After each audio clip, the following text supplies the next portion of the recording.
थाना एतमादपुर क्षेत्र अंतर्गत बीते 8 सितंबर को दबंगों ने फ्लाईओवर पर एक व्यक्ति की गोली मारकर हत्या कर दी थी। पुलिस ने तत्परता दिखाते हुए 4 हत्यारोपियों को गिरफ्तार कर लिया है, जिनके पास से पुलिस ने हत्या में प्रयुक्त हथियार भी बरामद कर लिया है। थाना एतमादपुर क्षेत्र अंतर्गत बीते 8 सितंबर को दबंग ससुराली जनों ने पुल पर रामबाबू की गोली मारकर हत्या कर दी थी।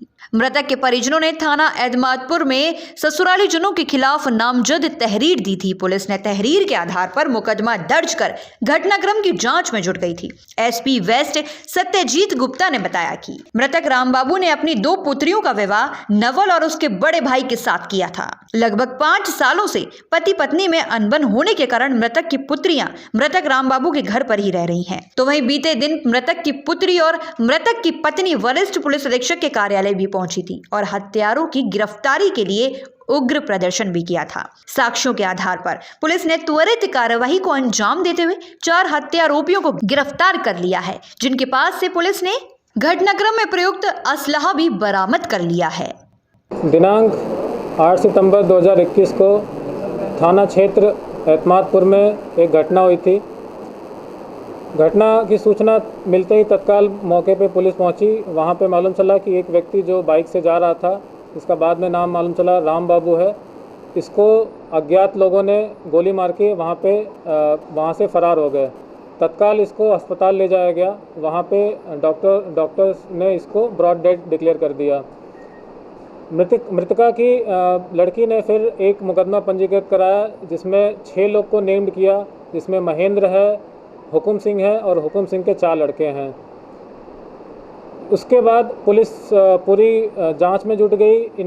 इनका पुराना आपराधिक इतिहास क्या है, पुराना रंजिश क्या है, उसके संबंध में जानकारी की। इनके CDR का एनालिसिस किया तो चीज़ें एक के बाद एक खुलना स्टार्ट हुई। इसके बाद आज जो थाना एतमादपुर की टीम है, CO एतमादपुर के निर्देशन में आज इन्होंने जो इस पूरी घटना में शामिल एक्यूज थे, उसमें से 4 लोगों को पकड़ा है। उसमें से हुकुम सिंह के 2 लड़के जय किशोर और नवल किशोर ये पकड़े गए हैं और इसके अलावा एक रामू भी पकड़ा गया है। जब हमने इससे पूछताछ की तो पूछताछ में ये मालूम चला है कि 2019 में एक हत्या हुई थी थाना क्षेत्र खंदौली में, जिसमें नवल किशोर के भाई की हत्या हुई थी और नवल किशोर के जिसकी हत्या हुई थी उसके साले ने ही वो हत्या करवाई थी। नवल किशोर ने यही बताया कि मुझे ये भी मालूम चला था कि उसमें रामबाबू का भी रोल था। तो पहली वजह उसने ये बताई रामबाबू को मारने की। इसके अलावा उसने ये बताया कि रामबाबू की जो 2 लड़कियां हैं, हुकुम सिंह के 2 लड़कों के साथ ब्याही हुई हैं और इन दोनों लड़कियों को इन दोनों भाइयों ने तकरीबन 4 से 5 साल पहले ही छोड़ दिया था, जिसका न्यायालय में इसके पिता यानी रामबाबू ने मुकदमा दहेज संबंधी धाराओं में मुकदमा भी कर रखा था। वो मुकदमा विचाराधीन है, चल रहा था। उस मुकदमे का सेटलमेंट नहीं हो रहा था। मुकदमे को सेटल करने के लिए इनसे आपस में कुछ डिमांड भी हो रही थी। नवल ने ये बताया कि ये मुझसे 36 लाख रुपए की डिमांड कर रहा था कि एक लड़के की शादी में 18 लाख खर्च हुए, 2 लड़की की शादी में मेरे 36 लाख खर्च हुए, आप 36 लाख दोगे तो ये मैं मामले का रफा दफा कराऊँगा, सेटलमेंट कराऊँगा। दिनांक 8 सितंबर 2021 को ये सभी लोग तहसील में इकट्ठा हुए। तहसील में रामबाबू था। रामबाबू के अलावा जो दूसरी पार्टी है उसमें हुकुम सिंह है, हुकुम सिंह के 3 लड़के हैं और इसके अलावा एक महेंद्र है, जो कि दोनों पार्टियों को बीच में समझौता कराने के लिए एज अ मीडिएटर दोनों पार्टियों को बुलाया था तहसील में। तहसील में इन लोग की बात नहीं बनी। उसके बाद जब बात नहीं बनी तो रामबाबू फिर अपने घर जाने लगा। जब घर जाने को हुआ तो फिर जय किशोर ने फ़ोन करके नवल किशोर को बता दिया था, जो कि पहले से ही प्री प्लान तरीके से नवल किशोर और रामू तैयार थे एक बाइक पे। बाइक रामू चला रहा था, पीछे नवल किशोर बैठा हुआ था। जब ये बाइक फ्लाईओवर पे पहुंची तो फ्लाईओवर पे इन लोगों ने पहले एक फायर किया, फायर नहीं लगा। फिर इसने गाड़ी उसकी रोकी रामबाबू की, उसके बाद फायरिंग स्टार्ट कर दी।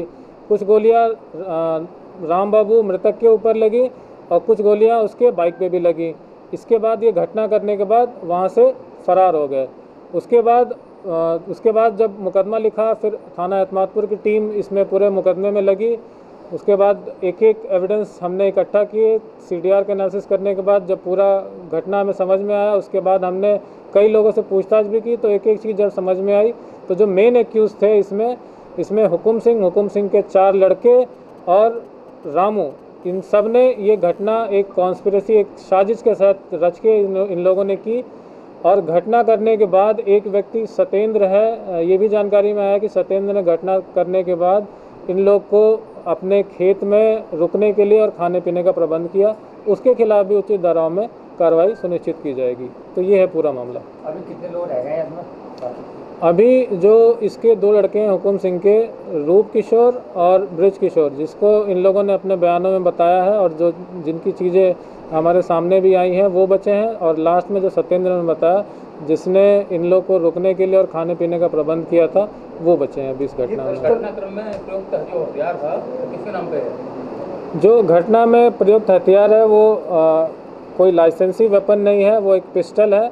पिस्टल के साथ 2 मैगज़ीन बरामद हुए हैं और इसने ये भी बताया था कि दोनों मैगज़ीन में तकरीबन 11 से 12 राउंड थे। ये तो कहाँ से खरीदी गई पिस्टल? ये जब हमने इससे पूछा तो इसने बताया कि पिछले साल इसने जय किशोर ने किसी अपनी दोस्त के माध्यम से अलीगढ़ से इसने मंगाया था। हथियार बरामद हुआ है? हाँ, हथियार बरामद हो गया, सामने रखा है आपके। सत्यजीत गुप्ता ने बताया कि मोहन नाम के व्यक्ति ने दोनों परिवारों की सुलह कराने के लिए रामबाबू को तहसील एदमादपुर में बुलाया था। जब दोनों परिवारों की बात नहीं बनी तो रामबाबू मौके से चला गया, लेकिन पहले से प्री प्लानिंग के तहत नवल और उसके परिवारीजनों ने रामबाबू को गोली मार दी, जिससे उसकी मौके पर ही मौत हो गई। एसपी वेस्ट ने बताया कि पूरे घटनाक्रम में 4 हत्यारोपियों को गिरफ्तार कर लिया गया है, जबकि शेष फरार अभियुक्तों की तलाश में पुलिस की दबिशें जारी हैं।